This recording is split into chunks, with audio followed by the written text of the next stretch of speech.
कोई छोटी सी बालिका वो रोज पत्र भेजती जगन्नाथ जी को, तो जगन्नाथ जी को कुछ और शब्द कह करके संबोधित करती, वो भैया मानती, उसके कोई भाई नहीं थे, वो कहती हे जगन्नाथ जी आप मेरे भाई हो। तो बोले रोज पत्र भेजती महाप्रभु जी को कि रक्षाबंधन पे मैं आऊंगी, मेरी अवस्था अभी केवल 5 साल की है और मैं आपसे कभी मिली नहीं हूँ, मैंने केवल माता जी से आपके बारे में सुना है और मैं आऊंगी जगन्नाथपुरी, रक्षाबंधन वाले दिन आऊंगी, राखी लेकर के आऊंगी, हे जगह तुम मेरे हाथ से राखी पहनोगे ना।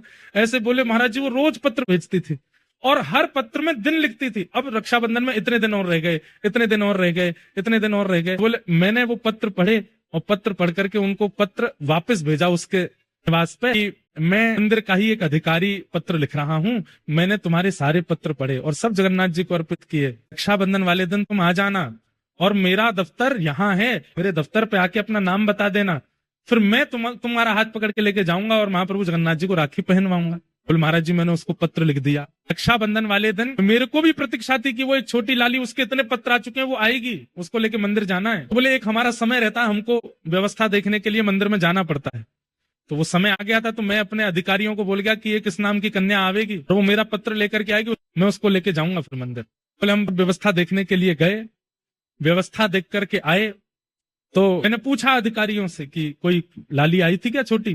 बोले हाँ एक 4 साल की 5 साल की बालिका आई थी और आके थोड़ी देर बैठी रही, फिर पता नहीं कहाँ चली गई। बोले मैं फिर ढूंढने निकला, पता नहीं कहाँ चली गई बेचारी, इतने साल से पत्र लिख रही है, इतने दिन से पत्र लिख, उससे राखी तो बंधवा दें। तो मैं जैसे ही दफ्तर से बाहर निकला वो आ रही थी, तो मैंने उससे कहा तुम वही लाली हो जो पत्र लिखती थी? उसका नाम पूछा तो बोले हाँ मैं वही हूँ। तुम क्यों नहीं रुकी, चलो मैं तुम्हें मंदिर ले चलूं, राखी पहनवा दूं। बोले मैं तो राखी पहनाया ही जगन्नाथ जी को, तुम कैसे पहना के आ गए? बोले आप यहाँ थे नहीं, मैं आई तो मुझे किसी ने कहा कि आप तो अभी गए, थोड़ी देर बैठो। और पता नहीं कहाँ से एक भैया आए बाहर से और मेरा हाथ पकड़ के, गोरे चिट्टे भैया बिल्कुल इतने गोरे। वो एडमिनिस्ट्रेशन वाले बोले मुझे लगा कि भाई हमारे उड़ीसा में सांवले होते हैं थोड़े, गोरा कौन आया?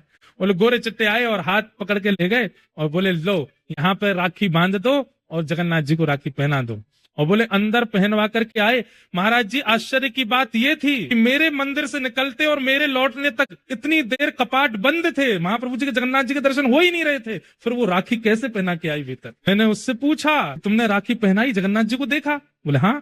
मैंने कहा मुझे दिखाओ कहाँ बांध के आई हो? वो बोले भीतर लेके गई और द्वार के पास ही एक स्थान पर जहां पर बंद बनाया जाता, भीतर लोग ना जाएं, वहां राखी पहना करके आई। कपाट बंद थे, वो भीतर कैसे गई? बोले गोरे गोरे भैया लेके गए। तो फिर मन में भाव आया कि श्री बलभद्र जी आए और आकर के लाली को लेके गए, बोले जगन्नाथ जी को राखी पहना दे। आज भी एक नहीं अनेक लीलाएं मैंने सुनी है, आज भी महाप्रभु जगन्नाथ जी करते हैं।